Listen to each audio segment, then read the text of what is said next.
Good morning, gang. Happy Sunday morning. So, sorry I'm a little late this morning. I was up late last night after the live stream, thanking all of y'all for your generosity and doing all that.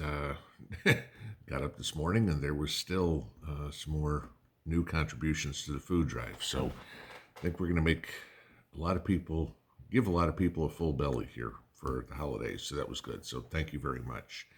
Uh, if you haven't heard what was going on, if any of you remember what we do around the holidays last year, we did a food drive and for donate to local food bank here in town, and then we also do a toy drive for the kids for Christmas.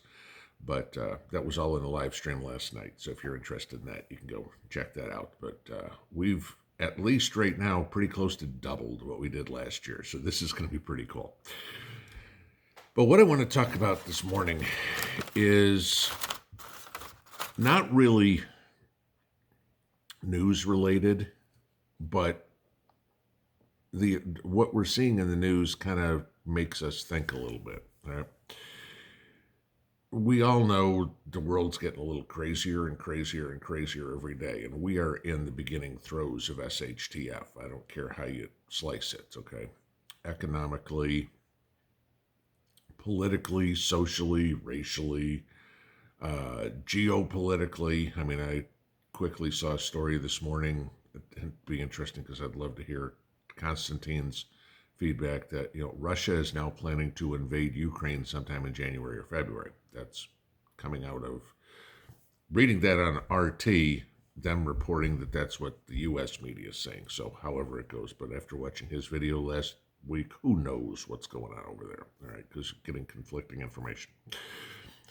But what I wanted to go into was not how we can technically prepare, but doing something that's completely out of character for us. Because preppers, by definition, are proactive, right? I mean, we're doing something ahead of the game just in case. Definition of proactive. So I want you all to put your thinking caps on here and play the other side. Think reactive, okay? And by thinking reactive, you can figure out proactive. I know if I confused you yet. I mean, go grab another coffee. You might need one. But what I'm saying is this. What are the non-preppers going to do when the world blows up? Okay? And if you can figure out what they're going to do, that can allow you to prepare for that ahead of time. And I know, there's always the comments, oh, somebody's going to show up on your front door. Okay, that's the tip of the iceberg. That's nothing. So what's going to happen? And I mean, pick a scenario. We can just look at what's been going on the last couple of days. There were more riots overnight, more smash and grabs. There's more theft. There's more assault. There's more burglaries. There's more everything and anything you can think of. All right. So, what are the masses going to do? And again, this is not scientific. This is me thinking about what's going to happen. Okay. And I'd love to hear your comments on this because this is something that's kind of popping in my head going, ooh, you know what? Never thought of that. But what's gonna happen with the normies? What are the normies gonna do? All right. First of all, the first 24 hours or so, the normies are gonna go, ain't no big deal. The power's out. So what? Okay. By the end of that first day, they're gonna start worrying. Oh my God, what do I do? So, especially if it's cold or if they've got kids or whatever it would be. All right, they're gonna go, oh, we've got to get somewhere that's warm. So maybe they try to find a family member or something. So the very first problem that you're going to run into in a SHTF situation is the roads are going to be packed.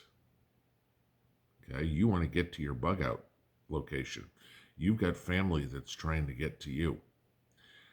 They may not be able to get to you. And, the roads are going to be packed. Everybody's going to be on edge. Road rage is going to be at 11. So, there's something to think about. How are you going to get to your bug out location? Or how is your kids or your parents or whatever going to get to you, if you're the central location or whatever it is? Do they know the back roads? Okay. There's no question whatsoever. We all know this is prepping 101. Stay off the highways. Okay. But the normies are going to get on the highways. They're not going to think. All right. So they're going to try to go. The other things that are going to happen. All right. Where are people going to go immediately? We saw this last year. Now, if they go hoard toilet paper again, then they deserve whatever fate brings to them. Okay, that's about the stupidest thing you can get. But grocery stores, when the balloon goes up, the last place you want to be is a grocery store. All right, that's where everybody's going to go. I would suggest this: if you're going to go anywhere else, when everybody else is going to the grocery store, you go to the pharmacy. Okay, and you get whatever you can out of the pharmacy. Now, yeah, you're going to have all the people that are going to be trying to get into the pharmacists area, but that's not really what you're concerned about. Okay, more medical supplies, get them. Hey, if it's a free for all and everything, go after the bandages, the gauzes, the whatever, the aspirins, the Tums, everything, because you're going to need those just as likely as you're going to need everything else. You're not going to be able to go into the back of the pharmacy and go, oh, gee, here's a big old bottle of blood pressure medication. You're not going to know what it is because everything back there is pretty much based on its scientific name, not on the name you know it by. Okay. So stay away from the groceries, but if you have to go anywhere, if you are going to get out in the melee, go to the drugstores, go to the hardware stores, all right? Get whatever tools you can. Stay away from Walmart, nothing like that, okay? But then it comes time to bunker in, all right? Because the next step, what are you going to have? This is when the gangs of marauders are going to start to go, okay, the food's, a couple of days in. The food stores are empty. We need to get food. Let's go see who's got power, who's got food, whatever would be, all right? The first couple of days, my suggestion at least, blackout conditions, okay? No lights, no flashlights, no nothing. Make your house almost look abandoned, okay? Make it look dark, make it look like you're a normie. Don't make it look like, gee, we've got heat, we've got power and everything like that. We're playing, video games and watching Netflix. I'm not facetiously saying that.